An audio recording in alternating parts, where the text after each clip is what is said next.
pemberhentian perangkat desa itu jika kita lihat dari kausalitasnya atau yang menjadi hukum sebab akibatnya,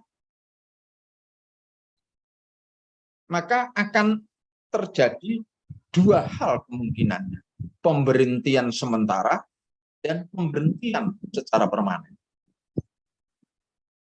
Pemberhentian sementara bisa Anda lihat pada perubahan di Permendagri Nomor 67 itu di ketentuan kelima, yaitu perubahan terhadap pasal 6, sedangkan pemberhentian itu ada di ketentuan keempat dalam Permendagri Nomor 67 mengenai perubahan atas pasal 5.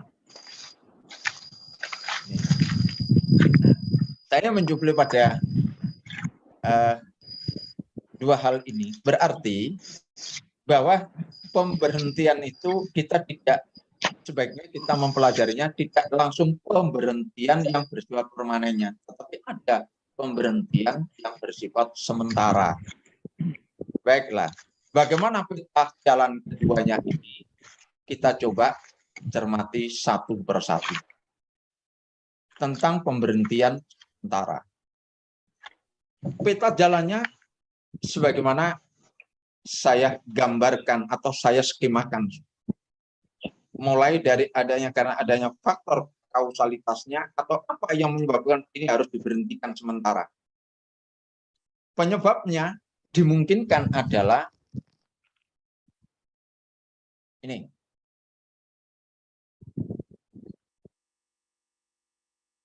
Oke.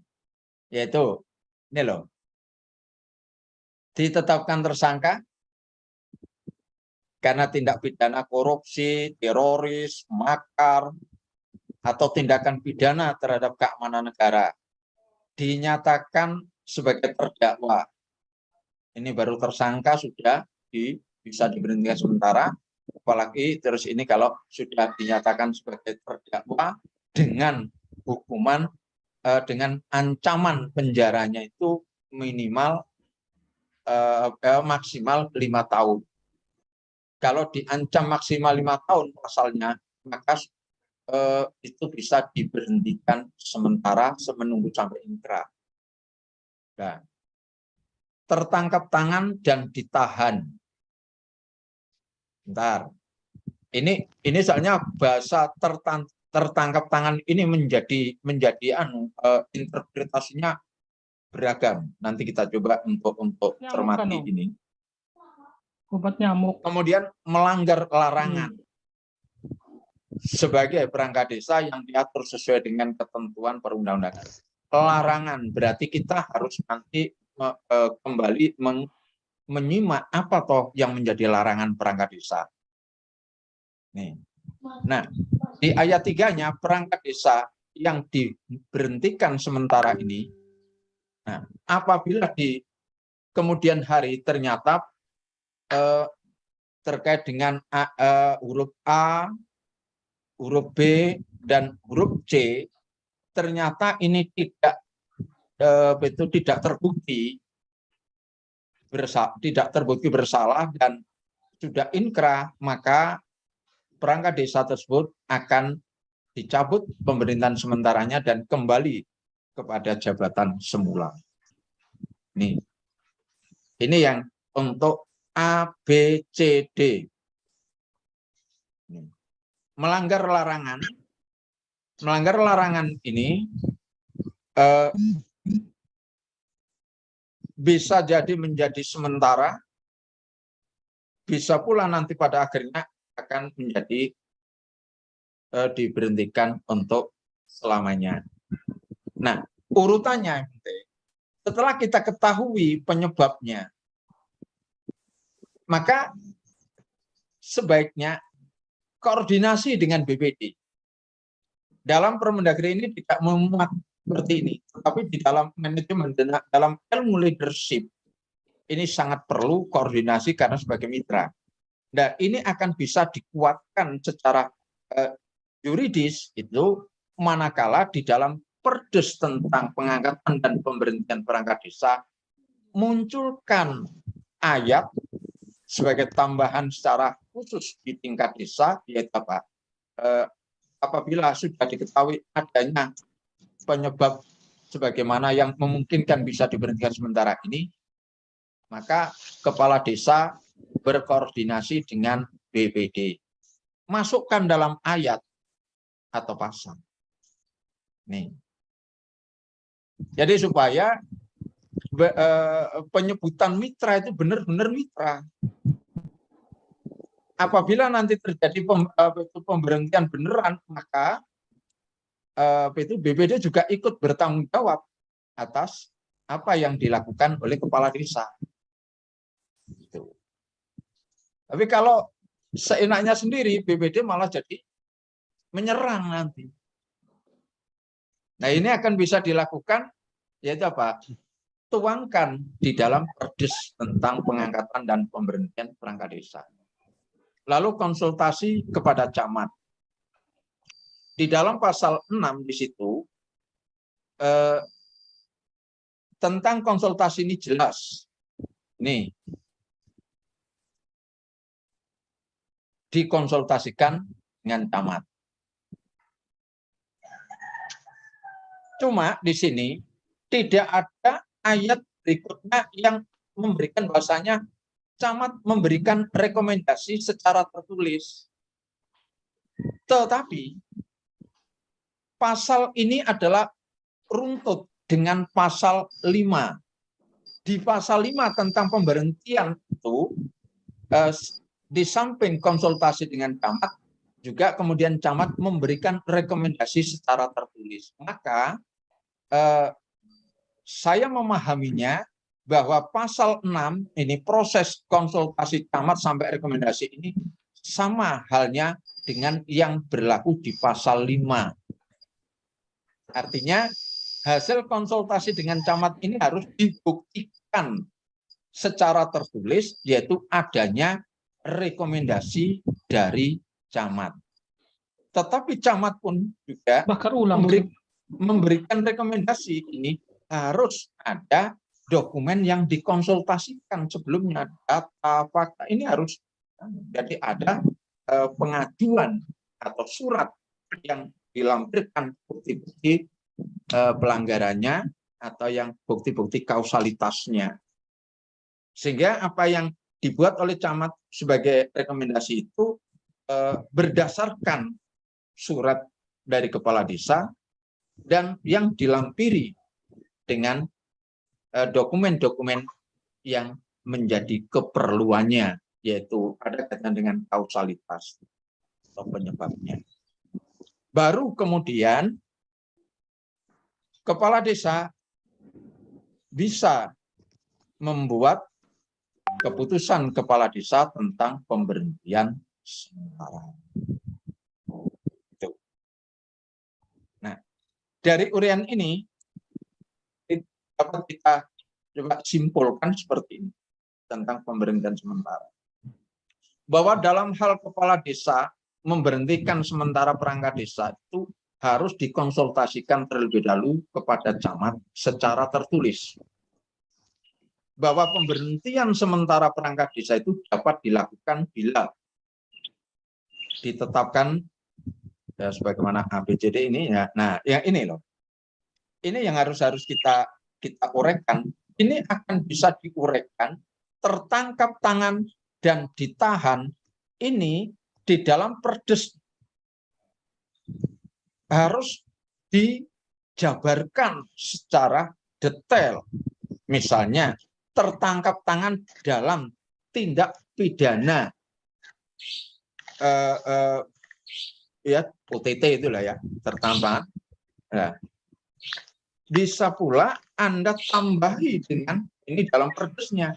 Misalnya itu tertangkap tangan adanya tindak asusila. Nih. Jadi nanti merujuknya adalah pada larangan. Di file berikutnya saya tuangkan larangan tadi apa saja, saya tuangkan nanti lebih lanjut kita tuangkan di situ. kita uraikan di situ. Jadi tertangkap tangan dan ditahan ini supaya itu jelas, maka Perdes harus harus membuat deskripsi atau mendeskripsikan secara rinci. Inilah dibutuhkan adanya Perdes itu, supaya tidak membingungkan ketika bahasanya yang masih general seperti ini. Nih. Lalu begitu juga melanggar larangan sebagaimana sebagai perangkat desa, maka nanti dari pasal yang larangan itu harus lebih detail. Yang ketiga, bahwa perangkat desa yang telah diberhentikan sementara ini sebagaimana tadi ya, bisa dikembalikan apabila ternyata tidak terbukti. Nah, baik, sekarang kita masuk pada bagaimana peta jalan pemberhentian. Dalam pasal 5 ini telah mengalami perubahan dari Permendagri nomor 83 di perubahan keempat atau ketentuan keempat, pasal 5 ini menjadi berbunyi sebagaimana seperti ini. Pada ayat 1 tetap sama, tidak ada perubahan. Di ayat 2 juga tidak ada perubahan. Nah, di ayat 3 ini mulai ada perubahan. Jadi langsung menjadi hanya terpidana. Di sini tidak ada lagi semacam tersangka dan sebagainya. Nah, ada perubahan. Ada di huruf B ini. Nah, berhalangan tetap. Ini kan kalimat ini menjadi kadang membingungkan kan. Apa yang dimaksud dengan berhalangan tetap ini? Ternyata di bentuk larangan itu nanti akan kita temukan, atau tadi di pasal berikutnya ini akan ketemu ya ini. 4 hari. Oh, nah. Oke. Kemudian tidak lagi memenuhi syarat. Kembali lagi ini memenuhi syarat berarti gimana ini? Maka harus merujuk pada syarat ketika pendaftaran itu syaratnya apa saja, baik syarat umum maupun syarat khusus. Nah, syarat khusus ini diatur oleh Perda. Kemudian kalau desa ini memberikan tambahan syarat, ini tidak diperkenankan. Kecuali kalau Perda itu mendelegasikan bahwa tambahan syarat khusus bisa diatur dengan peraturan desa. Tapi kalau tidak, maka syarat umum dan khusus itu syarat umum kewenangannya daripada Menteri Dalam Negeri, syarat khusus ditentukan atau kewenangan daripada pemerintah itu pemerintahan daerah, karena itu harus diperda. Nih. Melanggar larangan juga demikian sama seperti pemberian sementara tadi. Nih. Nah, pemerintahan perangkat desa ini untuk huruf 1 A, B ini ditetapkan dengan keputusan kepala desa, disampaikan kepada camat. Nah, petanya sama seperti tadi kalau peta jalannya. Diurutnya sama. Artinya apa? Tidak bisa langsung dengan tidak ada faktor kausalitasnya tiba-tiba langsung diberhentikan. Tidak boleh demikian itu. Dan pemerintahan perangkat desa ini wajib dikonsultasikan dahulu. Ini jelas ini pada ayat pasal 5 ini ada 6 ayat ini. Saya sendiri-sendirikan karena ini ada kaitannya dengan apa itu penyebabnya atau kausalitasnya, sedangkan ayat 4 sampai dengan ayat 6 ini adalah sebagai penjelasnya. Ini rekomendasinya tertulis. Nah, inilah yang saya maksud dengan di pasal 5 tadi itu ada rekomendasi camat itu tertulis. Ini. Nah, rekomendasi yang harus diberikan kepada camat itu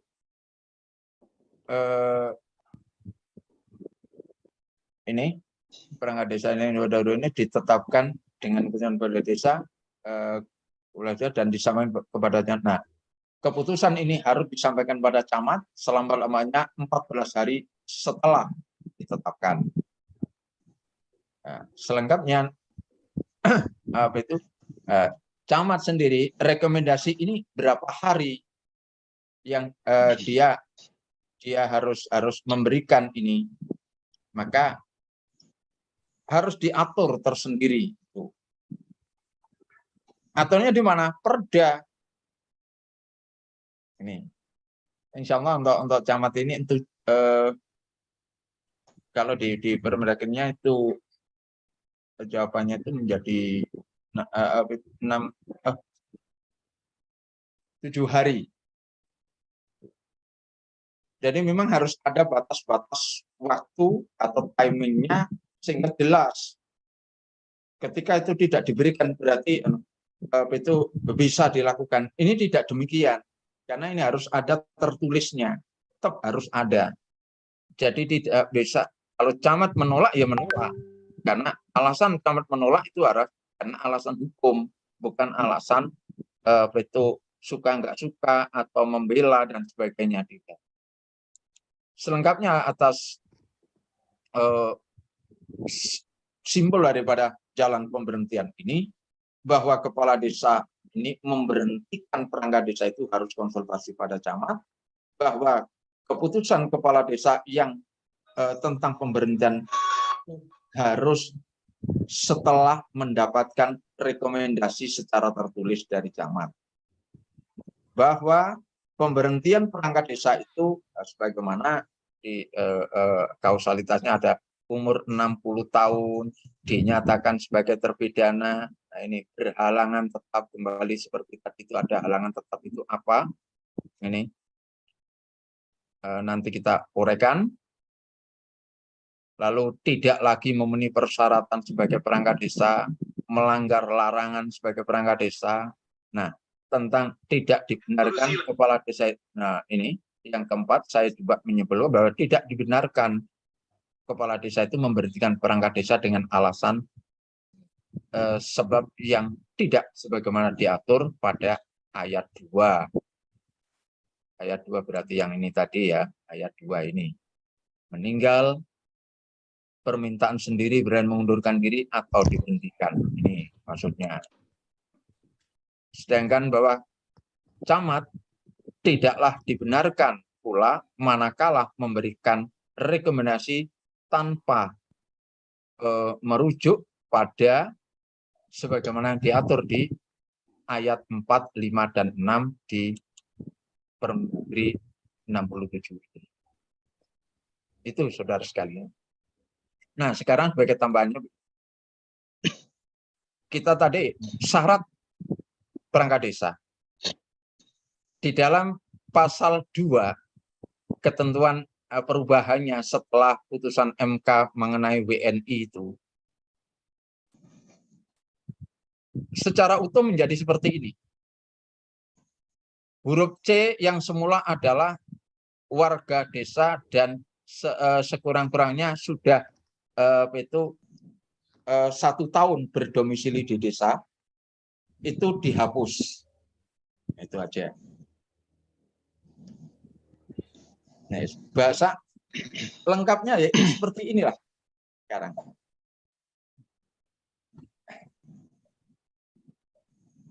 Syaratnya cukup dari sisi pendidikan,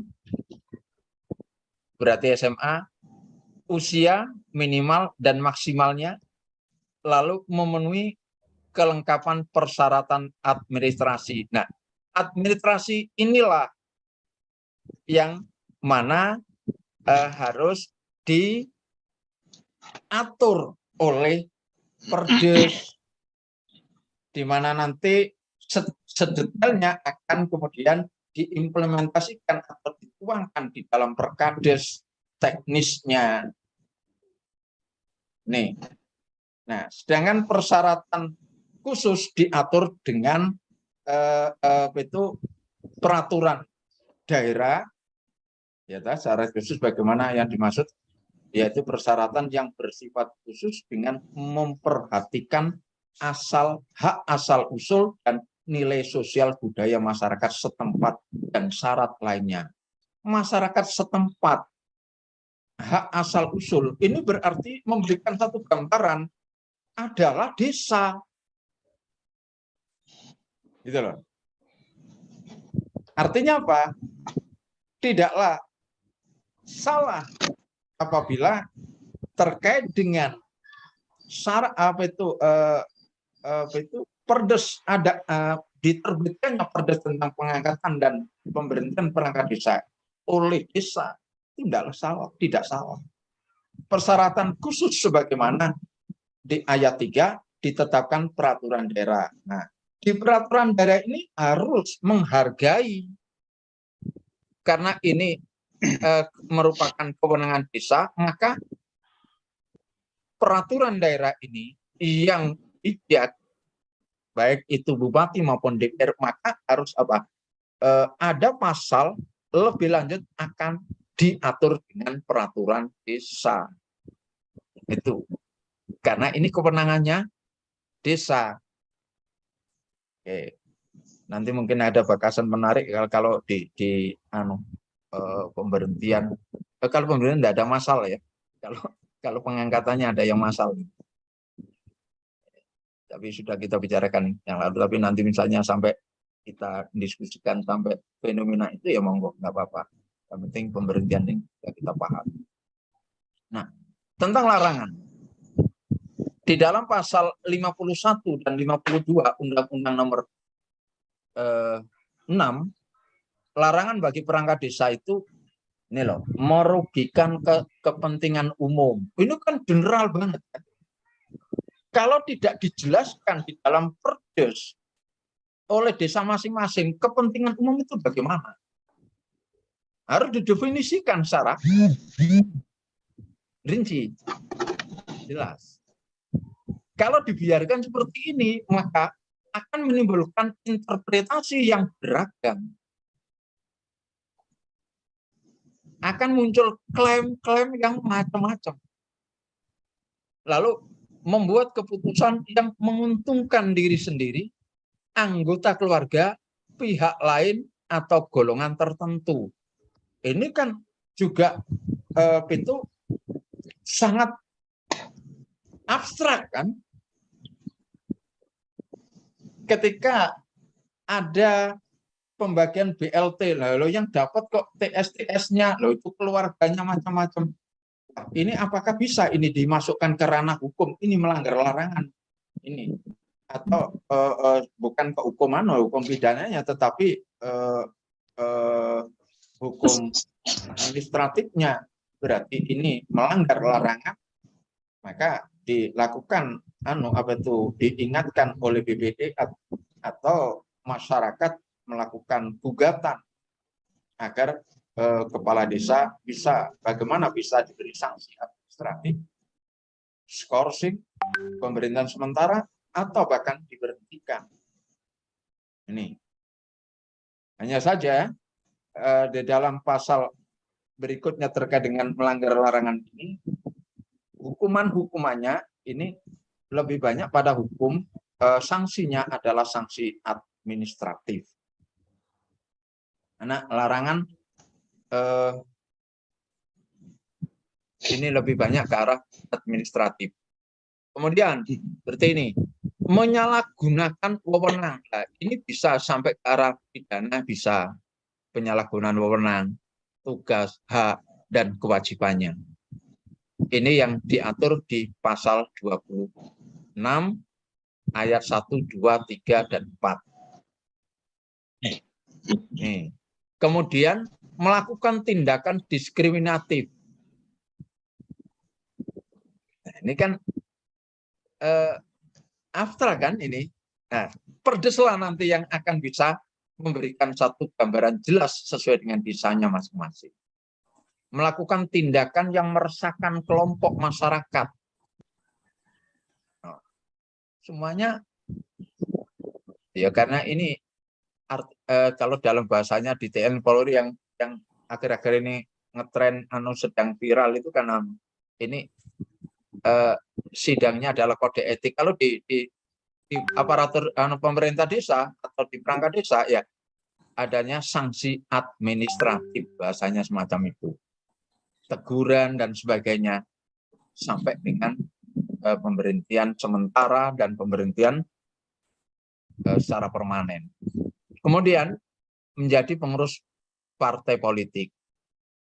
Ini pun juga tidak, hampir semua larangan-larangan ini karena bahasa-bahasanya yang abstrak ini cenderung lemah sekali untuk bisa ditegakkan. Nih, cenderung lemah untuk bisa ditegakkan. Yang F sendiri misalnya melakukan kolusi, korupsi, dan nepotisme. Lawan yang korupsi itu jelas saja ini masih sulit untuk ditegakkan, apalagi yang nepotis. Kolusi, gratifikasi itu kan di kolusi ini. Uang, barang, nah, menjadi pengurus partai. Ini juga banyak sekali perangkat desa yang juga menjadi pengurus.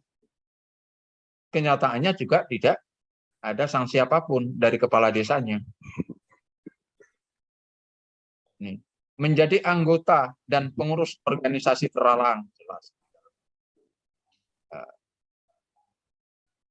Merangkap jabatan sebagai ketua atau anggota BPD, DPR sampai dengan DPR pusatnya itu, ikut serta atau terlibat di dalam kampanye pemilu sampai pemilu kepemilian kepala daerah. Yang tidak ada di sini apa? Tambahkan misalnya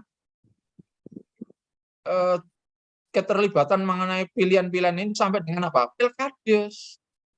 Selama ini, wah ini kok tidak ada di perdanya, tidak ada maka karena apa? Ada nilai-nilai lokal yang harus ditegakkan juga dimasukkan di situ. Silakan dimasukkan, gitu loh. Di perdesnya itu baru bisa muncul. Kewenangan-kewenangan ini kenapa tidak diambil selama ini? Kecenderungannya adalah justru apa? Nunggu petunjuk. Negara padahal desa itu padahal punya kewenangan sendiri, diatur oleh undang-undang. Lalu meninggalkan tugas, nah untuk meninggalkan tugas ini untuk perangkat desa itu 60 hari berturut-turut, dan hari yang dimaksud di sini berdasarkan peraturan ini, undang-undang ini adalah hari kerja, bukan hari kalender ya, hari kerja. Kalau desa itu hari kerjanya 5 hari per minggu, berarti butuh waktu 3 bulan. 5 kali 12 berarti 5 kali 3 bulan. Kalau saya anggap 1 bulan 4 minggu. Jadi bukan 2 bulan hari kalender, tapi jelas sekali hari kerja. Dan itu berturut-turut. Ketika 30 hari dia masuk kantor, maka apa? 30 hari yang tidak bekerja tadi atau tidak masuk kantor, batal, hapus. Karena ini harus berturut-turut. Ini, peninggalan tugas selama 60 hari. Berturut-turut. Nah, ini kadang dibuat akal-akalan oleh perangkat desa. 1 minggu, 2 minggu hanya berangkat sekali ke kantor, 2 minggu sekali, enggak apa-apa, enggak bisa dimasukkan di pasal ini soalnya. Karena harus 60 hari berturut-turut. Nih. Di pasal 52 bahwa perangkat desa yang melanggar larangan dimaksud pada pasal 51 ini hanya sanksinya berupa sanksi administratif, teguran lisan, atau teguran tertulis. Nah, dalam sanksi administratif ini baik lisan apabila tidak dilaksanakan dan dilakukan, apabila tidak diindahkan, maka itu baru dilaksanakan tindakan pemberhentian sementara dan dapat dilanjutkan pemberhentian atau pemberhentian begitu saja. Ini tentang larangan perangkat desa. Sebagai tambahan akhir tentang bagaimana pemberhentian perangkat desa dari masa ke masa atau dari era ke era undang-undang yang mengatur tentang desa. Sebenarnya masih ada. Saya mulai dari nomor 4 sampai ini karena apa? Perangkat desa yang sekarang ada ini yang diangkat berdasarkan Undang-Undang 74 juga, insya Allah sudah tidak ada. 79 sebagian masih ada. Berdasarkan Undang-Undang 5, artinya misalnya perangkat desa yang diangkat pada tahun 98 atau 99 sebelum Undang-Undang 22 diterbitkan, itu masih ada. Nah, saya kok sampai 8 mulai 4, kenapa? Masih ada 3 undang-undang yang mengatur tentang desa. Jadi undang-undang yang nomor 6 ini adalah undang-undang yang ke-8 yang mengatur terkait dengan desa. Sejak Indonesia merdeka, yaitu sejak tahun 1945. Di Undang-Undang nomor 5 tahun 74, habis masa jabatan perangkat desa itu tidak diatur usianya. Sampai-sampai pada saat itu ya orang mengatakan, oh ya seumur hidup. Ya. SK-nya oleh dengan keputusan camat. Undang-Undang 579 ini 64 usia berakhir masa jabatannya. 089. Nih. 80. Berdasarkan Perda, jadi di Permendagri pun ini tidak mengatur tentang 64 ini, yang mengatur adalah peraturan daerah pada era itu. Di setiap daerah ini ada yang sama, ada yang beda daerah satu dengan yang lain. Ada yang beda. Ada yang 64, ada yang 63. Perda ini dibuat pada era itu adalah berdasarkan Peraturan Menteri Dalam Negeri nomor 8 tahun 81. Karena di dalam Undang-Undang nomor 5 tahun 79 ini kemudian PP-nya itu bahwasanya akan diatur lebih lanjut dengan peraturan menteri. Nah, peraturan menteri ini diatur lebih lanjut dengan peraturan daerah dengan memperhatikan peraturan menteri. Akhirnya peraturan menteri harus muncul dulu. Peraturan menterinya muncul yaitu pada tahun 81. Ini terkait dengan perangkat desa dan kepala dusun. Dan kepala dusun pada saat itu Permendagri nomor 8 tahun 81. Yang mana mendelegasikan pada peraturan daerah masa jabatan perangkat desa. Pengangkatannya dengan keputusan camat. Pada saat itu perangkat desa bahasanya itu sekarang gitu ya kaur, kalau dulu kaur semua. Kaur dan kasun itu SK-nya camat, des SK-nya pembantu bupati, wedono, kemudian kepala desa dengan SK bupati. Mulai zaman reformasi muncul Undang-Undang nomor 22 tahun 99. Habis masa jabatan perangkat desa itu diserahkan berdasarkan Perdes. Undang-undang mengamanatkan seperti itu. Dengan keputusan kepala desa SK-nya. Dan dikasih pedoman, yaitu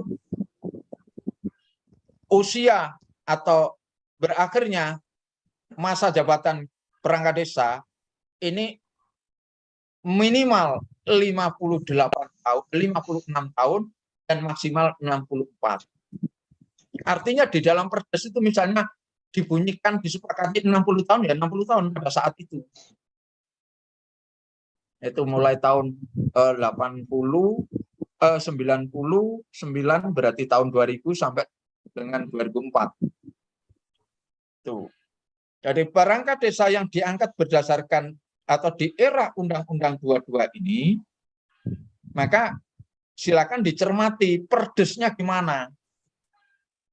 Dan ini dugaan saya banyak sekali desa-desa pada saat itu tidak membuat perdes. Ikut-ikutan dari musyawarah begitu saja. Ini penting banget ini. Nih. Tuh. Inilah yang kemudian memunculkan di Permendagri di era Undang-Undang 6 itu dalam hal perangkat desa yang masa SK-nya itu masa jabatannya ini kurang dari 60 tahun dapat melanjutkan sampai 60 tahun. Ini karena ada ini loh. Di era sebelumnya itu muncul ini. Jadi ada apa tuh yang menyebabkan munculnya pasal di ayat tambahan di Permendagri nomor 67 83 tahun 2015 maupun 67 tahun 2017 itu kok muncul adanya yang kurang masa jabatannya itu berdasarkan SK-nya ternyata berakhirnya itu kurang dari 60 tahun. Misalnya perdesnya kebetulan itu 56, maka dapat melanjutkan sampai dengan usia 60. Sedangkan juga ada tambahan yang periode pada saat ini, pada saat mulai tahun 2000 tahun 99 ini atau 2000 ke atas ini, itu ada muncul karena ketidakpahaman di pemerintah daerah sampai ke desa. Ini ada juga yang membuat perangkat desa itu SK-nya atau masa jabatan ini tidak berdasarkan usia tapi periodisasi. Berbagai daerah banyak yang ramai itu. Ada yang diikutkan sama anak 5 tahun pada saat itu sebagaimana kepala desa, ada yang 10 tahun, ada yang 15 tahun itu. Maka muncullah di Permendagri di era Undang-Undang 6 ini dalam hal perangkat desa yang diangkat secara periodik maka dapat melanjutkan sampai usia 60. Nah, itu jadi sebab akibatnya atau kronologinya atau historinya seperti itu. Ini. Jadi di era Undang-Undang 22 inilah banyak hal terjadi terkait dengan perbedaan-perbedaan masa jabatan dari perangkat desa. Oke. Tahun 2004 ini sudah diluruskan dan pada era ini sebenarnya semuanya dibenahi menjadi 60. Nih, jadi 60. Jadi di era Undang-Undang 32 ini sudah dibenahi sebenarnya. Tetapi kepatuhan sampai ke tingkat bawah ternyata tidak masih banyak yang melakukan ketidakpatuhan. Jadi SK-nya Kades ini mulai dari ini pun juga berdasarkan harus perdes, lalu ada keputusan kepala, ini pun juga harus perdes. Inilah. Baik, itu saudara sekalian yang dapat saya uraikan pertemuan kita pada sore siang hari ini tentang pemberhentian atau peta jalan pemberhentian perangkat desa. Mari kita itu kita diskusikan. Saya stop dulu share screen-nya ya.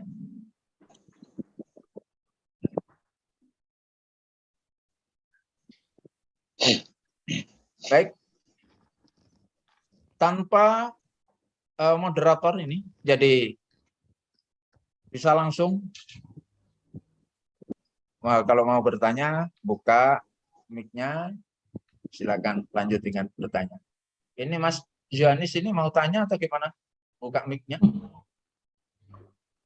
Oh enggak kayak.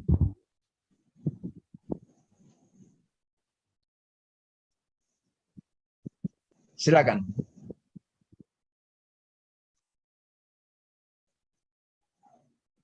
Kalau nggak ada yang bertanya, malah senang aku. Oh enggak. Ya. Maaf, moderator, sinyal kita dimentara. Oke.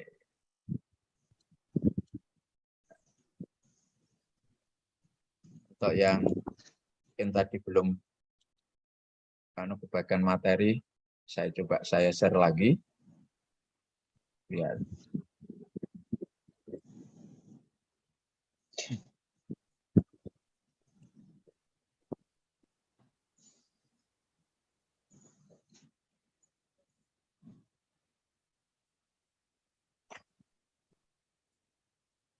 Kita jalan penggerak.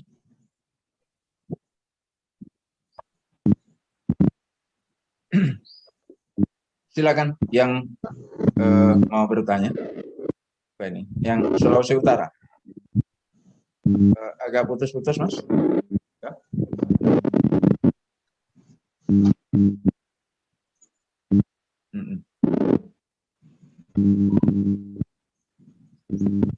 Yang tanya materinya boleh di-share, sudah saya share ya. Oke.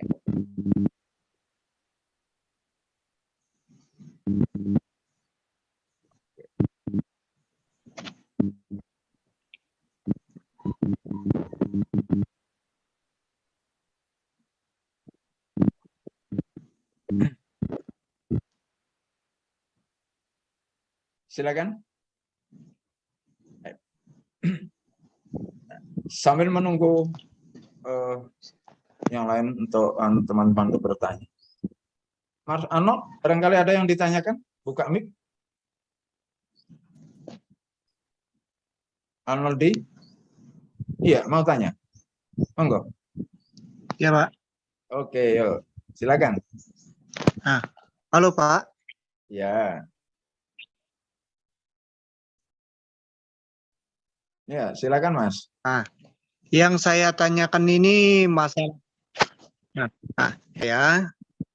Ada aturan yang disampaikan oleh pemerintah desa tapi tidak dikasih tahu undang-undang berapa.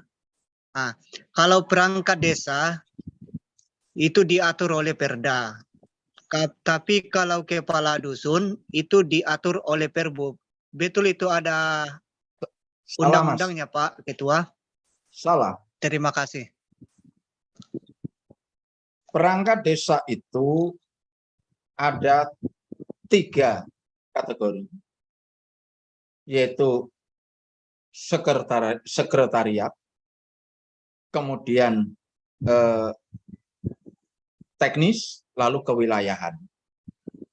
Muncul jabatannya di sekretariat, di situ ada sekdes, kemudian ada kaur atau kepala urusan.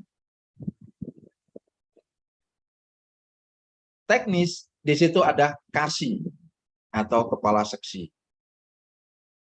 Lalu kewilayahan itu ada kepala dusun. Semuanya adalah perangkat desa. Dan tidak dibenarkan kalau ada diatur dengan aturan yang berbeda. Karena pengaturannya ya perangkat desa. Begitu, Mas Alodi. Ini kayaknya karena di Mentawai ini dia agak di pedalaman. Cuma aktif beliaunya ini. Mudah dan gigih ingin belajar. Jadi itu. Memang ada, saya mendapatkan informasi di beberapa daerah, kepala dusun seolah-olah itu disendirikan, tidak perangkat desa. Alhasil mereka melakukan terkait dengan kepala dusun itu main tunjuk. Ini tidak benar. Perangkat desa menggunakan aturan yang sama, satu. Mulai dari sekretaris desa, kepala urusan, kepala seksi, maupun kepala dusun. Diatur dalam aturan yang sama.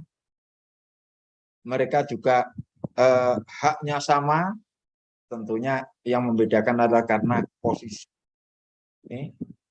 Mereka diatur dengan tugas dan fungsi masing-masing. Di mana tugas dan fungsi ini yang melahirkan satu hak, kewajiban, larangan, itu dan sanksi. Itu. Begitu.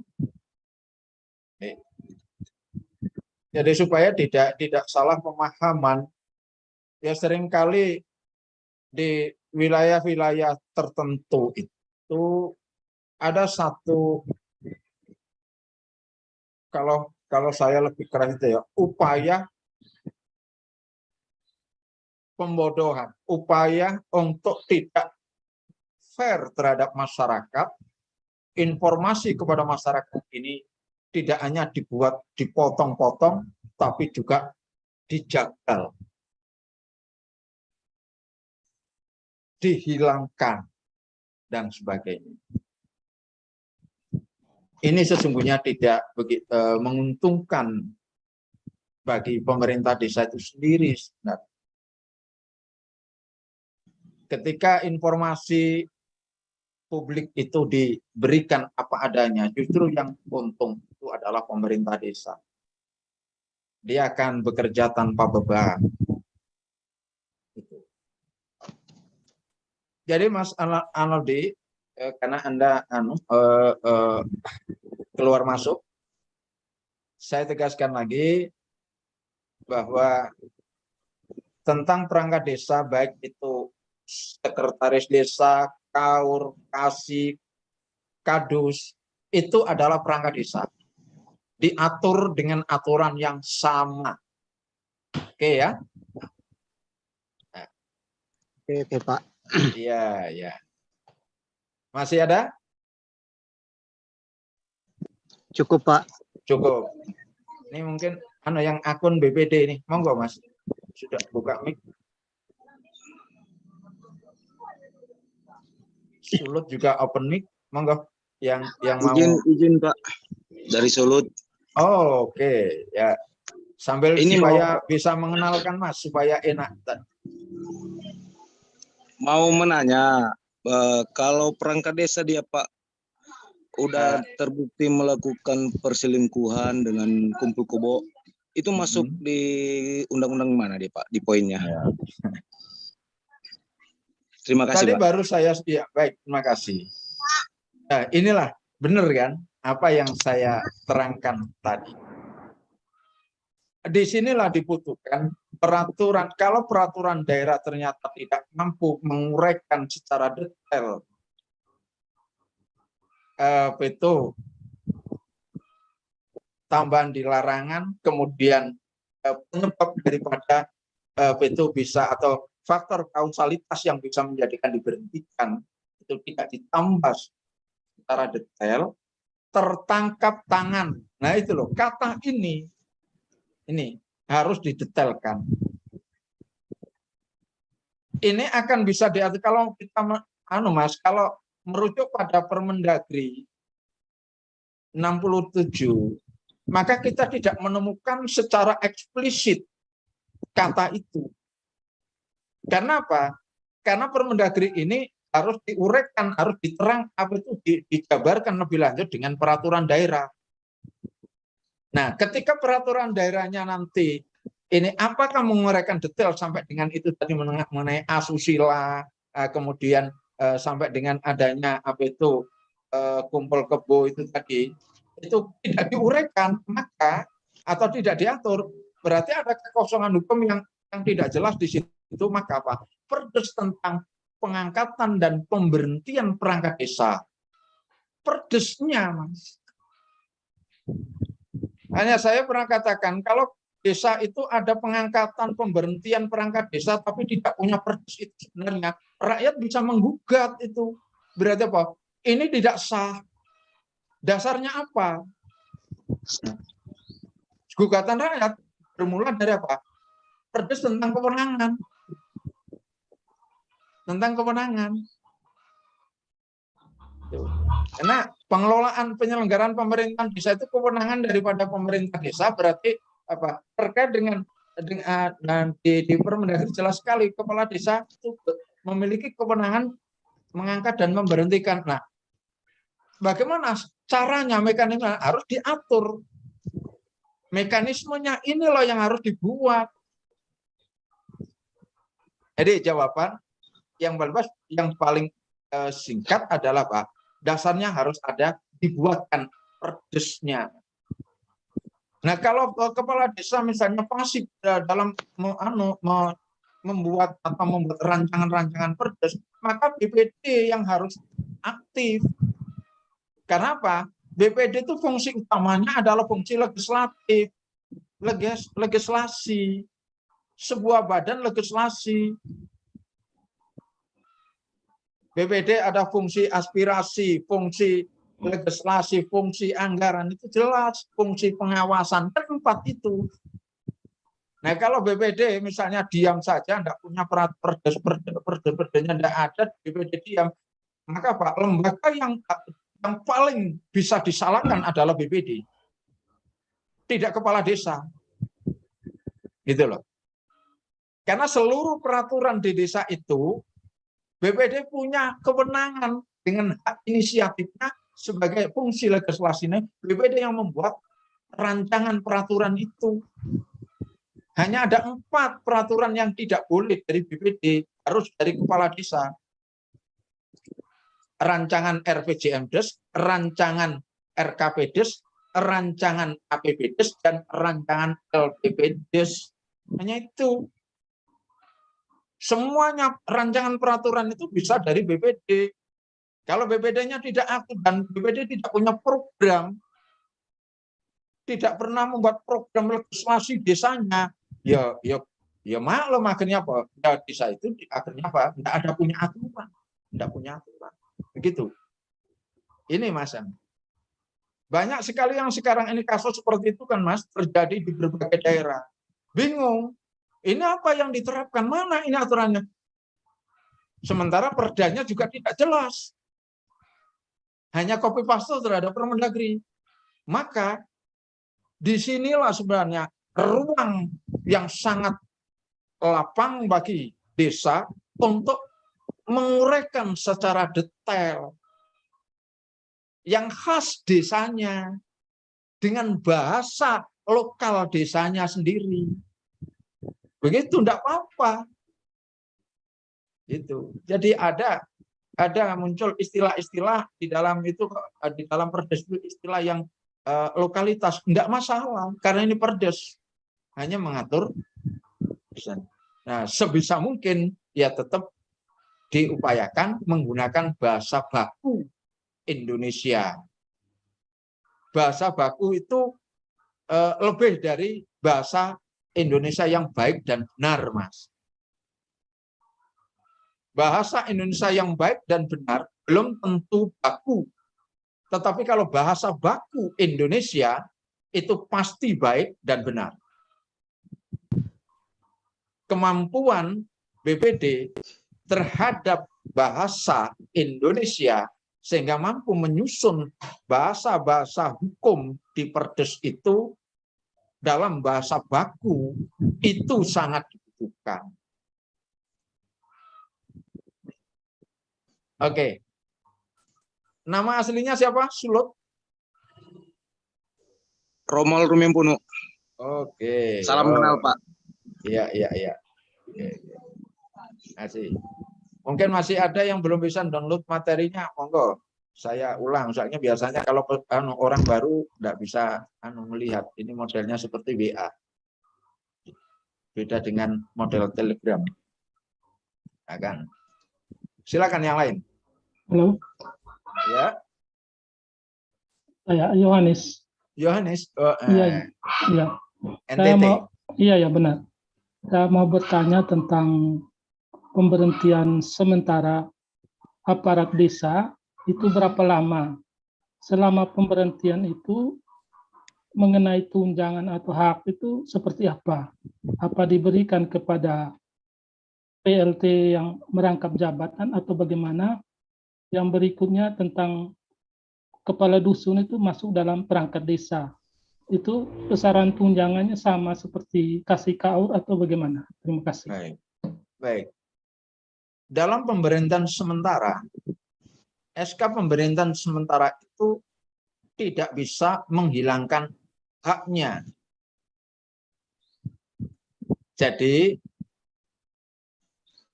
hak itu siltab dan masih milik dia. PLT ini hanya pelaksana tugas. Seorang perangkat desa itu baru kehilangan hak finansialnya itu ketika sudah diberhentikan secara permanen. Tetapi kalau pemberhentian sementara, sanksi, diskorsing dan sebagainya, dia tetap menerima.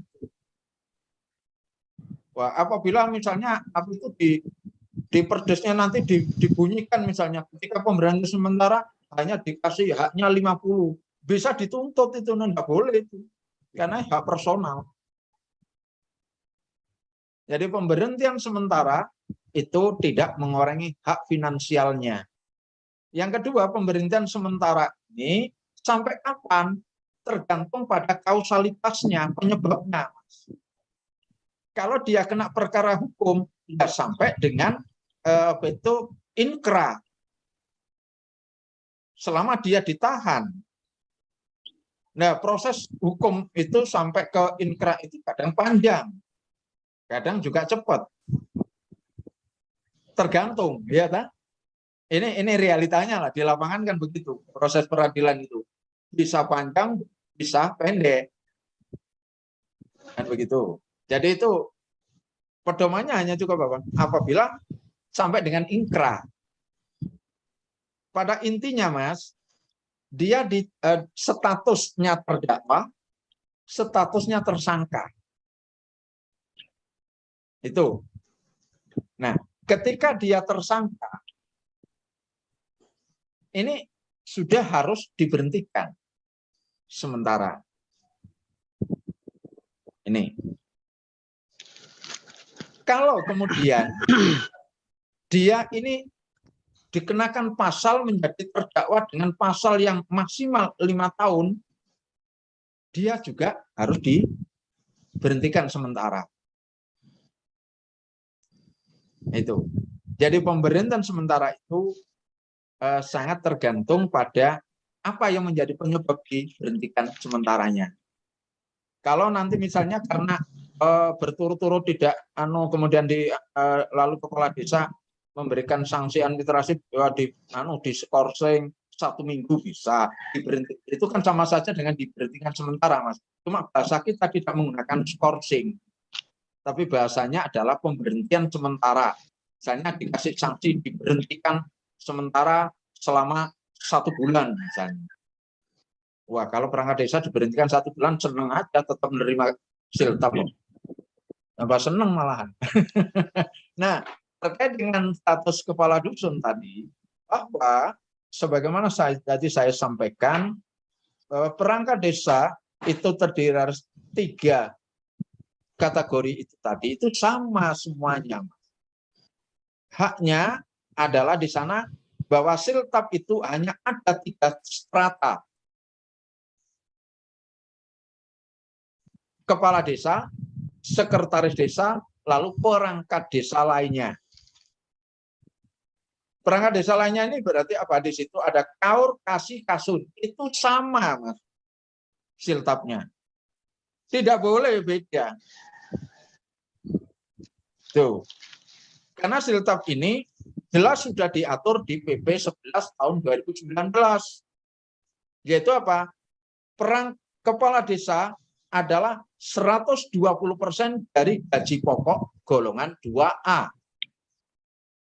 Sekretaris desa adalah 110% dari gaji pokok golongan 2A. Dan perangkat desa lainnya adalah 100% dari gaji pokok golongan 2A. Kalau sekarang 2A sekitar 2.200.000 sekian. Ya udah sama.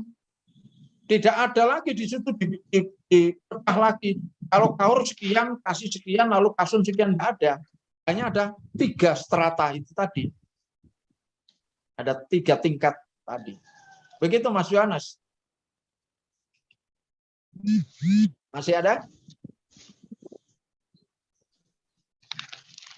Kita masih panjang. Kalau ya ini webinar ala kita memang tanya jawabnya, diskusinya lebih lama karena kita siapkan 2 jam, maksimal nanti 60 menit atau 1 jam pertama untuk paparan, baru 1 jam kita diskusikan.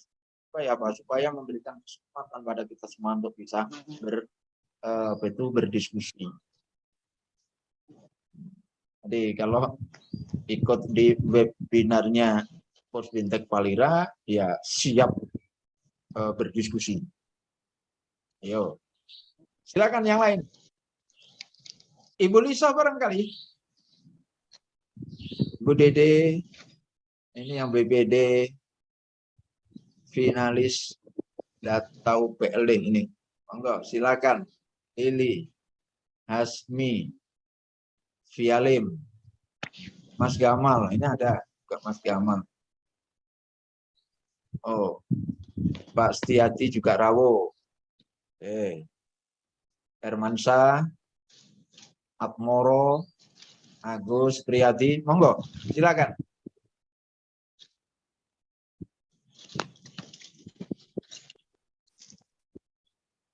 Monggo, ayo.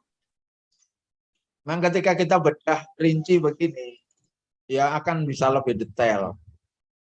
Jadi kalau pengangkatan itu kan ada 3, ini kan dari 3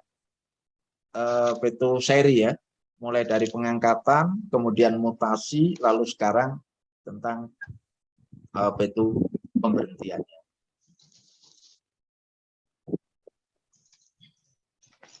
Ya. Silakan. Nah, dengan penjelasan atau hasil diskusi ini, kita berharap sebenarnya jangan sampailah ada pemberhentian perangkat desa itu yang prosedural atau inkonstitusional. Kita kasihan desa. Kenapa? Ketika perangkat desa itu diberhentikan dengan prosedurnya yang menyalahi aturan, yang rugi itu desa. Di mana kerugiannya? Fakta di lapangan, banyak sekali perangkat desa ini ketika sebelum diberhentikan adanya indikasi mau diberhentikan. Karena era sekarang ini sudah eranya itu era elektronik atau bahasa lain era digital. Dokumen-dokumen file-filenya milik desa sebelum diberhentikan ya dihancurkan semua oleh yang ada di laptop maupun komputer itu, dihapus semua, hilang. Ini yang rugi adalah desa. Makanya kalau secara prosedural saya yakin tidak akan seperti itu. Walaupun toh misalnya bahwa ada pasal di KUHP-nya itu menyimpan, menyembunyikan, menghilangkan termasuk data secara elektronik ini, itu bisa dipidanakan. Tapi kalau alasannya, wah ini lupa kemarin ini saya install ulang lupa, tidak tersimpan, tidak saya copy, jadi hapus semuanya, hilang semuanya, bisa kan? Walaupun sebelumnya sudah di copy, misalnya diletakkan di flash disk atau hard disk internal, laptopnya diinstal ulang, selesai, hilang semua. Karena zero. Gitu. Dan itu banyak terjadi ini. Itu baru persoalan data.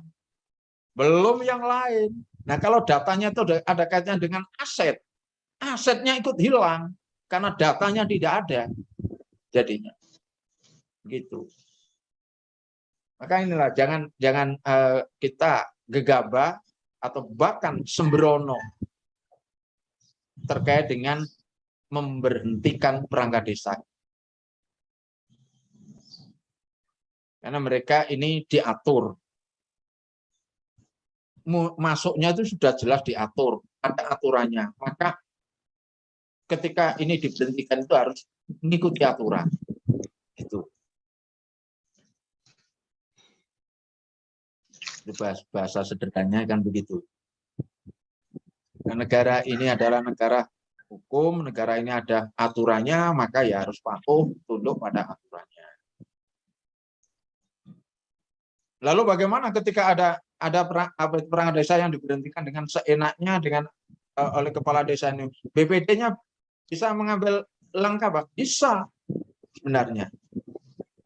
Paling tidak misalnya itu belum terjadi atau bahkan sudah terjadi, BPD bisa mengundang kepala desa untuk apa? Untuk meminta keterangan, diminta keterangan. Setelah diminta keterangan ternyata ya diingatkan kalau itu tidak prosedural, tolong dicabut. Kalau sudah terlanjur misalnya, tolong dicabut. Ini. Nah, jika ternyata tidak mau, maka apa? BPD bisa dalam musyawarah berikutnya memberikan rekomendasi kepada bupati agar apa? Agar diberhentikan kepala desa ini karena telah melakukan pelanggaran, yaitu apa? Dengan ini penyalahgunaan wewenangnya.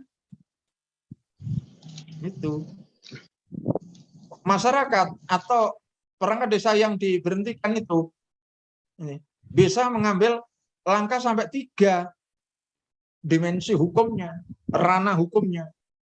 Secara administratif SK-nya itu juga bisa diajukan gugatan ke PT UN. Kemudian atas tindakan itu perangkat desa yang diberhentikan itu juga bisa melayangkan gugatan ke ke pengadilan negeri sebagai apa? Melaporkan adanya tindak pidana penyalahgunaan wewenang, dan juga bisa secara perdata atau secara pidana itu penyalahgunaan wewenang, lalu secara perdata adalah menuntut kerugian atas apa? Ada pencemaran nama baik minimal. Kalau itu ada kaitannya dengan kerugian material, maka bisa melanjutkan dengan juga termasuk perdata dengan kerugian material. Jadi sebenarnya memberhentikan perangkat desa yang tidak prosedural itu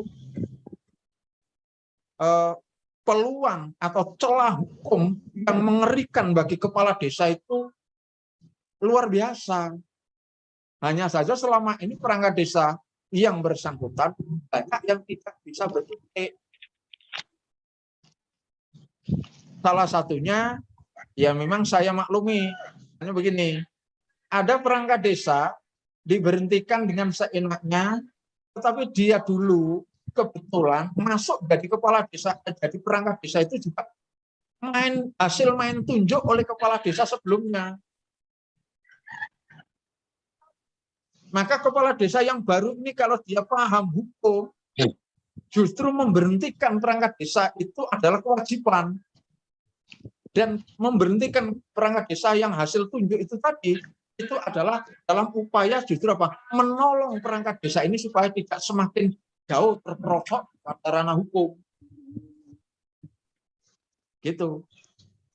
Pernah hampir 2 tahun yang lalu, ya, hampir 2 tahun yang lalu itu teman dari wilayah Sulawesi, saya katakan Sulawesi gitu aja, Sulawesi yang mana, pokoknya tidak saya sebutkan. Ya aktif mengikuti tulisan-tulisan saya, begitu dia menjadi kepala desa, saya dihubungi. Saya itu mau memberhentikan perangkat desa saya, Pak. Karena apa? Saya baca tulisan Pak Nur ini kan, kepala desa yang hasil ditunjuk itu kan harus diberhentikan. Nah, iya Mas, enggak apa-apa. Tapi ya diomongi dulu lah Mas, diajak ngomong dulu. Karena apa? Sebisa mungkin sarankan untuk mundur. Karena dulu dia di SKI. Kecuali kalau dia tidak dipakai SK ya dia ada begitu aja. Cuma tetap harus diomongin. Daripada nanti dia harus kena pidana korupsi. Misalnya selama 6 tahun dia menjadi perangkat desa menerima siltap, padahal dia menjadi perangkat desa itu tidak berdasarkan aturan yang berlaku, diangkat dengan main tunjuk, itu sebenarnya bisa dilaporkan sebagai tindak pidana korupsi. Dia tinggal apa taruhannya, dia mau kalau bagus, yang bagus dari istilah baik-baikan gitu, mengembalikan uang selama 6 tahun yang diterima, atau dipidanakan. Nah, alternatif yang ketiga, gimana kalau Pak? Tidak usah mengembalikan, tidak dipidanakan, tapi mundur saja. Dimaafkan.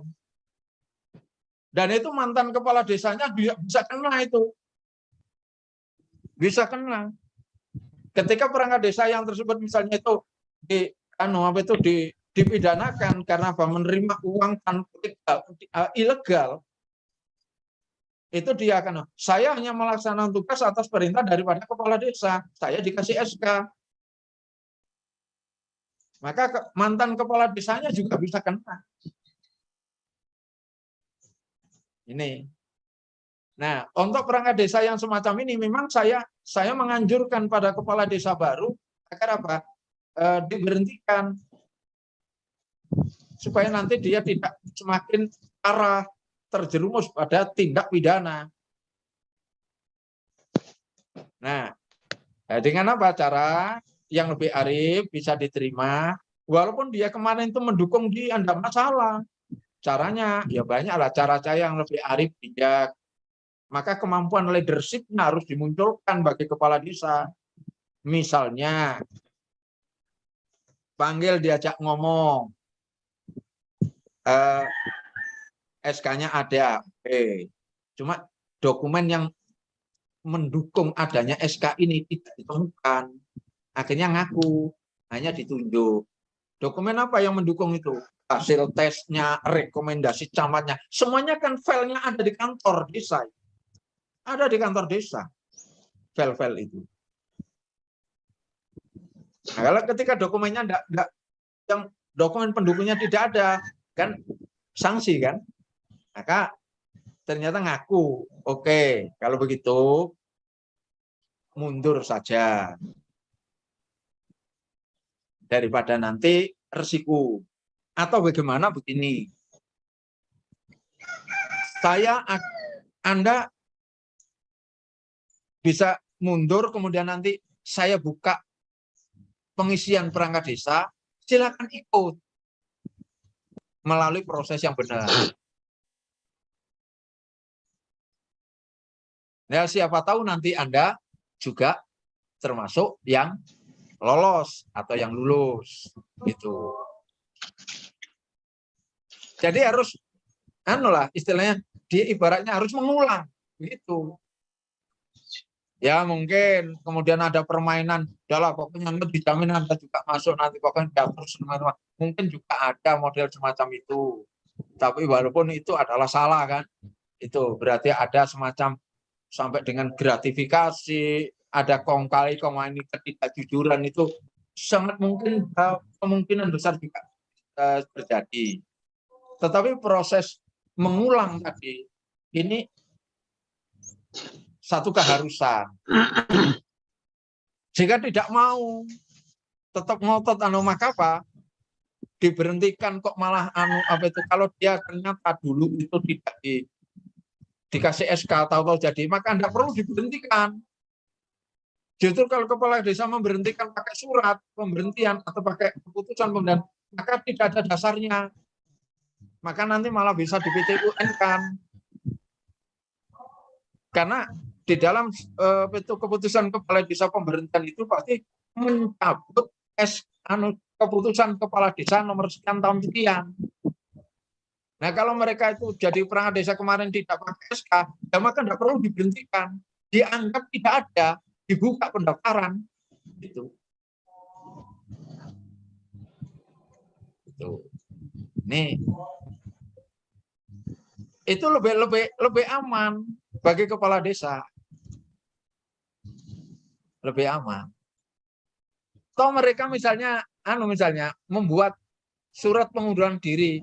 Lah kamu itu mengundurkan diri itu berarti kan SK-nya enggak ada kok mundur, gimana? Kan di mata hukum secara yuridis dia berarti kan belum atau tidak perangkat desa. Tidak perangkat desa. Gitu loh. Begitu, saudara sekalian.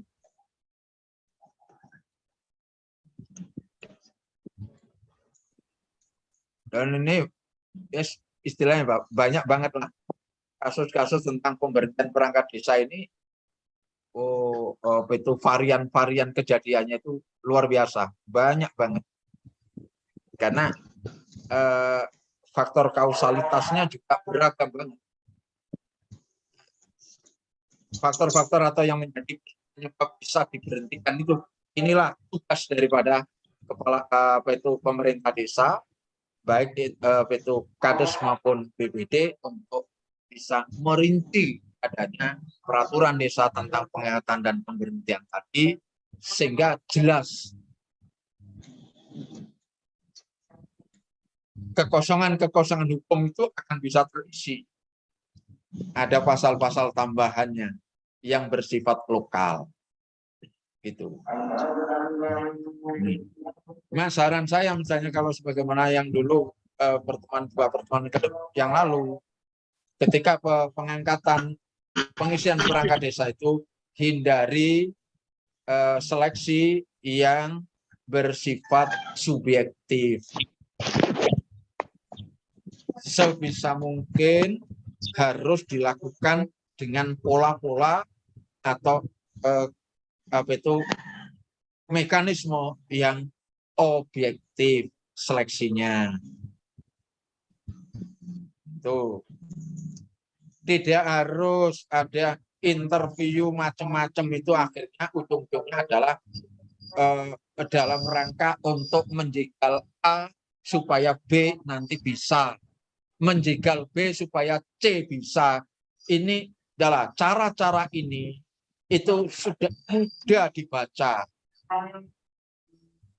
Masyarakat pasti tidak percaya bahwa ini menjadi perangkat ini karena memang kemampuannya.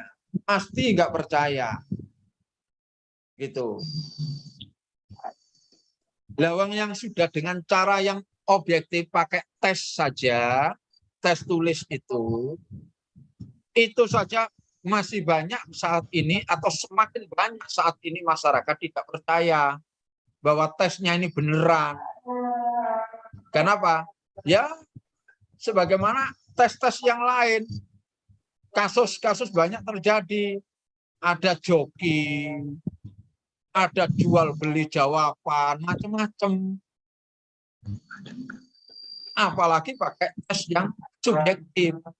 Pasti di situ transaksional sekali yang terjadi. Nah, seorang pemimpin di desa, seorang pemangku di desa, dua badan yang tergabung dalam pemerintahan desa, pemerintah desa dan BPD, dua inilah yang harus punya etikat baik, menciptakan satu sistem di desa itu yang ideal, yang bisa memberikan rasa keadilan pada masyarakat. Itu. Ini. Supaya masyarakat tidak gaduh. Nih. Kasus yang sekarang berlangsung atau terjadi di Tapanuli Utara. Ada pengangkatan perangkat desa, pendaftaran secara massal 200 desa lebih dengan lowongan sekian ratus. Ini juga proses lagi di Jawa Tengah, ada di Demak. Hal-hal semacam itu mestinya itu harus dihentikan lah. Sebab apa? Jelas sekali itu tidak kewenangan bupati kok. Pendaftaran perangkat, pengisian perangkat itu kewenangan mutlak ada di desa. Kalau desa tidak punya perdes tentang itulah akhirnya apa? Diambil alih, kewenangan ini akan dilucuti. Maka kalau kemudian saya mengatakan ya, bagi wilayah atau di kabupaten tertentu adanya pengisian perangkat desa yang secara massal satu kabupaten itu, ini menunjukkan bahasanya satu, ada kewenangan desa yang dilucuti oleh kabupaten. Kemudian yang kedua, ada di situ satu kondisi di mana masyarakat, para pemangku desa di situ itu orangnya tingkat pemahamannya, kalau istilahnya apa ya, gagal paham. Karena gagal paham ini dimanfaatkan oleh kabupaten untuk apa? Dibodohi. Dibodohi. Informasi terakhir kemarin misalnya di wilayah Jawa Tengah itu ada yang ini ada indikasi dengar-dengar itu sampai ada dijual belikan, ada transaksinya untuk jabatan sekdes itu sampai 0,5 M. Ini kan ngeri kan. Nah kalau masuk jadi sekdes saja itu harus bayar 0,5 M, ini kan ini loh apa-apaan kan. Dari mana dan sampai berapa tahun bisa mengembalikan? Kalau nggak nyolong uangnya rakyat. Ini. Di Tapanuli Utara rame sekarang ini. Wah itu ada perdanya dan ada perda Marpurtu yang mengatur itu, di mana kewenangannya ini milik desa kemudian diambil alih ini. Berarti bahwa perda ini ada pasal-pasal yang salah. Pasal-pasalnya ini berarti bertentangan dengan Permendagri atau peraturan yang lebih atas. Maka Pak bisa dikesampingkan. Di sinilah dibutuhkan para pemangku desa yang punya apa? Keberanian mengambil sikap yang mandiri. Itu. Harus ada keberanian. Kenapa? Ini kewenangan desa, hak-hak desa.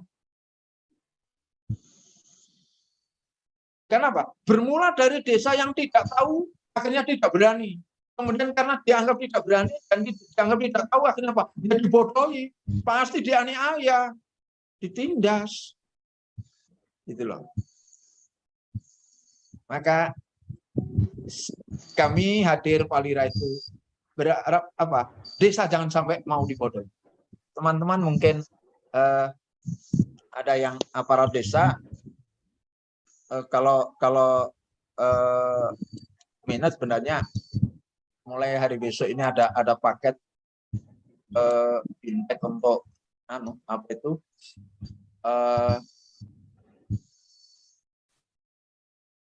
aparatur pemerintah desa, belajar tentang tata kelola.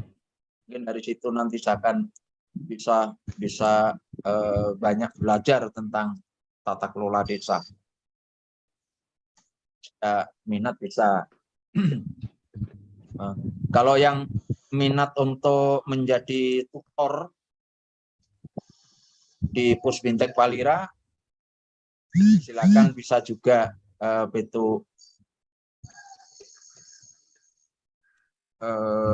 mendaftar. Ada pendaftaran mulai kemarin tanggal 1 dan berakhir tanggal 18.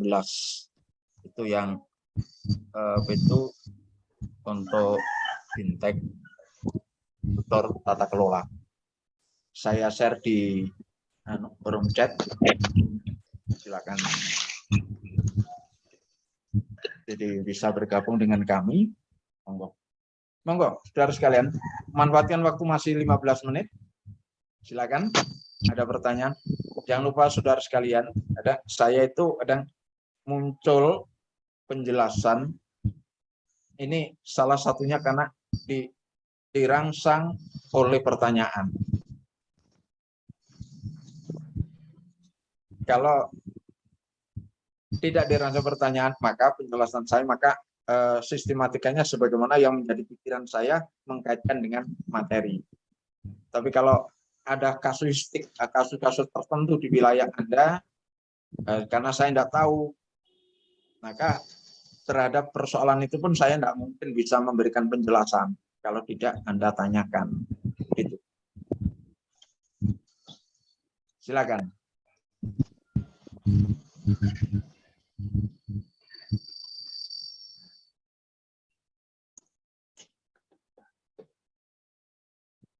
Iya.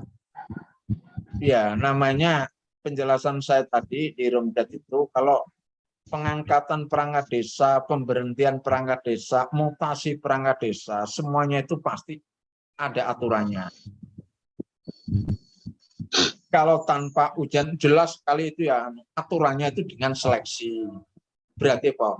Harus ujian tertulis. Kalau main tunjuk, ada jelas itu enggak benar. Sedangkan adanya wawancara itu adalah produk daripada Perda. Kalau di Permendagrinya tidak ada wawancara seleksi. Dan seleksi di situ harus kembalikan kepada ruh daripada Undang-Undang Nomor 6 bahwa bagaimana memenuhi syarat berkeadilan, syarat transparansi, kemudian objektivitas. Maka hindarilah adanya satu seleksi yang berupa wawancara. Data-data administrasi, seleksi administrasi dari data ijazahnya itu sudah cukup. Sudah cukup. Kalau pakai dengan wawancara atau interview, itu justru menjadi tidak beresnya itu di situ. Pasti itu subjektif. Karena apa? Itu instrumen yang dipakai tidak jelas. Mending apa? Mending apa? Ditambah dengan tujuan praktek langsung dan disaksikan bersama. Misalnya praktek komputer, semuanya siap, laptop silakan. Buat surat, deret, selesai. Nah, yang bisa menilai ya guru yang punya keahlian bahasa Indonesia, tata bahasa. Itu. Meskipun itu nanti juga tetap subjektif. Tetap subjektif lagi. Di samping objektivitasnya tentang ini ilmu tentang bagaimana membuat surat ini. Maka ada faktor subjektivitas itu masuk juga bagi penilai. Maka sebaiknya Pak, hindari.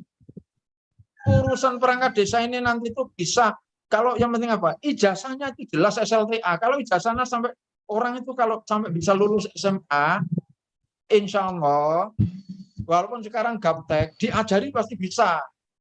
Karena usianya itu 20 sampai 42. Itu produktif usia ini. Nah, kalau enggak bisa komputer, nanti apa? Tugas desa, tugas kepala desa apa? Membina itu. Setelah jadi nanti silakan dikursuskan. Begitu peningkatan kapasitasnya. Begitu Mas Ano. Jadi ya tidak bisa Mas. Namanya itu ada prosedurnya dengan seleksi kok. Kalau ada perangkat desa kemudian tiba-tiba dilantik, ditunjuk, lalu dilantik, ya enggak bisa, Mas. Nah, kalau terjadi ada semacam itu, silakan dilaporkan. Itu. Bisa ke kejaksaan, bisa juga dengan kepolisian, adanya tindak pidana penyalahgunaan wewenang. Masuk saja di situ. Nih. Penyalahgunaan wewenang.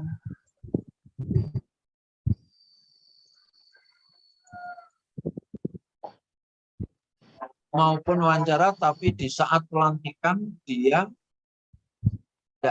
dalam 1 hari bisa merangkap 3 poin, yaitu ujian tulis, ujian wawancara, dan pelantikan. Kita bisa, Anda mungkin, Mas.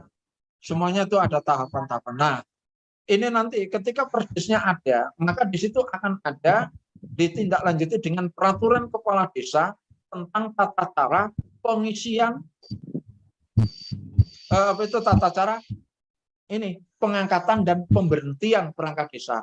Di dalamnya ada termasuk tata cara tim penjaringan, penyaringan, bagaimana bekerja, bagaimana tata cara yang detail di situ. Ada di situ selama-lamanya 7 hari buka pendaftaran, setelah 10 hari enggak ada yang daftar maka dibuka lagi 7.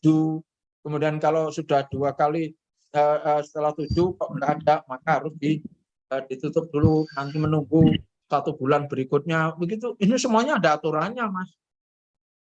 Dan itu enggak mungkin kok ada perangkat desa dilantik, dites hari ini, diwawancara hari ini, lalu dilantik hari ini, enggak mungkin, Mas. Itu. Ini loh. Kalau terjadi seperti itu, jelas itu pelanggaran hukum, Mas. Lapornya Polres. Di situ ada penyalahgunaan wewenang. Itu jelas. Apabila nanti misalnya tidak ditanggapi pada saat dia menerima silka, maka bisa dilaporkan kejaksaan sebagai tindak pidana. Kenapa? Orang ini tidak sesuai dengan prosedur, sekarang menerima uang negara. Berarti ini telah melakukan tindak pidana korupsi. Saya. Gitu. Gitu, Mas. Iya. Sore. Ya, Sore. silakan. Ini ada seminggu lalu ada keputusan tentang pemekaran desa. Apa pengangkatan perangkat desa yang baru itu mengikuti Perdes yang Desa Indo? Di situ kan ada pemekaran itu ada desa bahasanya ada desa persiapan. Pada saat desa persiapan itu sebenarnya kan sudah mulai, Mas. Ada perangkat-perangkat yang memang dengan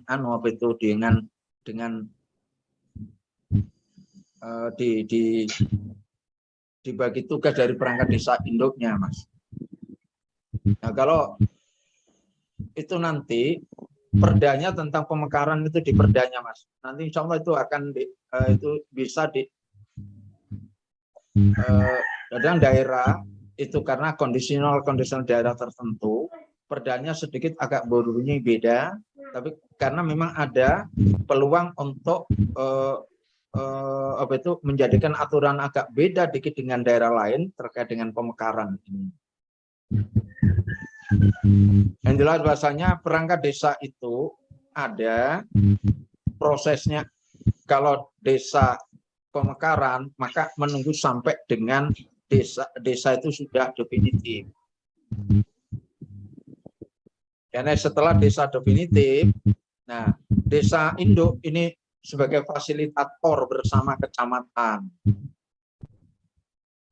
Karena desa definitif kan awal kadesnya belum ada, semuanya kan belum ada. Sementara misalnya Pelkades di BPD. Maka ya dari desa-desa induk ini dulu yang memfasilitasi, Mas. Memfungsikan itu. Iya, ya. Itu. Nah, kalau sudah ada kepala desanya maka akan muncul akan bisa mengisi perangkat desa. Kan ya? Iya. Karena adanya perangkat kepala desa, wah ini berarti harus ada BPD, sementara BPD ini harus dipilih oleh rakyat, maka dilakukan dulu. Masih ini menginduk pada desa induk, maka apa? Mulai dulu dari apa? BPD-nya dibuat. BPD-nya dulu difasilitasi oleh kepala desa dari desa induk untuk pengisian BPD. Setelah BPD-nya sudah ada, diresmikan, maka dia akan bisa membentuk panitia Pelkades. Gitu loh. Ya. Tetap bekerja sama dengan desa induknya, tetapi SK-nya BPD resmiannya sudah ada, diresmikan. Maka dari BPD muncul panitia Pelkades menjadi legal. Makanya tempo hari juga ada pertanyaan, Mas, secara japri saya itu. Apa dulu yang harus dimunculkan sebenarnya? Yang dimunculkan jangan kades dulu, jangan Pelkades itu apa? Pengisian BPD dulu. Ya. Ini supaya itu nanti lebih fair bahwa panitia Pelkades itu dibentuk oleh BPD yang sudah definitif di desanya. Tapi kalau Pelkades dulu nanti, maka panitia Pelkadesnya itu akan dibentuk oleh BPD Desa Induk. Padahal memilih kepala desa ini hal yang sangat penting. Iya. Nah itu loh. Karena itu gini teman, panitia pemilihan BPD itu juga dibentuk oleh kepala desa, panitia Pelkades juga dibentuk oleh BPD. Gantian kan itu. Nah, mana yang lebih dulu? BPD dulu. Iya. Nah, itu. Ketika mendirikan negara Indonesia, Tidak presiden dulu Mas yang dibuat, tapi apa? PPUPKI, PPKI. Baru kemudian dari PPKI menentukan Undang-Undang Dasar, lalu menyepakati presidennya. Gitu loh Mas. Karena demokrasi. Oke, yuk. Baik, saudara sekalian, waktu tinggal 3 menit. Saya betul closing statement. Saudara sekalian, pertemuan pada sore hari ini semoga memberikan satu pencerahan baru bagaimana memberhentikan perangkat desa, baik itu memberhentikan sementara maupun memberhentikan secara permanen. Ada banyak kejadian yang selama ini berlangsung atau terjadi dan tidak sesuai dengan apa yang kita diskusikan ini. Semoga ini akan menjadi referensi untuk membangun desa di seluruh Nusantara ini menjadi lebih baik. Jangan lupa bahwa ini adalah lebih pada pendekatan edukasi. Lebih pada pendekatan edukasi. Kenapa? Kalau pendekatan edukasi berarti apa yang saya sampaikan di samping dengan merujuk pada regulasi, saya pun juga merujuk pada referensi, yaitu literasi, keilmuan. Dan yang ketiga, saya juga memadukan dari pengalaman di lapangan yang selama puluhan tahun saya jalani. Terima kasih. Sampai ketemu pada seri berikutnya. Insya Allah kita akan masih bicara tentang perangkat desa, tapi sudah masuk di dalamnya, artinya tentang tugas-tugas dan fungsinya, insya Allah. Kurang lebihnya mohon maaf. Sampai ketemu 2 minggu yang akan datang. Acara ini 2 mingguan. Semoga bermanfaat dan barokah. Salam sejahtera. Assalamualaikum warahmatullahi wabarakatuh. Terima kasih. Izin saya